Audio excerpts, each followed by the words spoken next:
आगे आखरी हऊ हमर यार मनवा तो एक बेर बात कर लगे। आगे आखरी हऊ हमर यार मनवा तो एक बेर बात कर लगे। आगे सोना यारावा हऊ भर के पटनावा में आके मुलाकात कर लगे।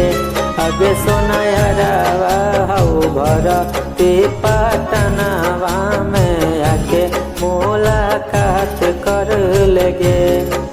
आगे चल जइबो छोड़ी के दुनिया विदाई अपने हाथ कर लगे।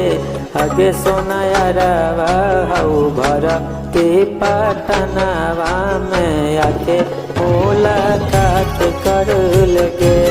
आगे सोना यारावा हऊ भर के पटनावा में आके मुलाकात कर लगे।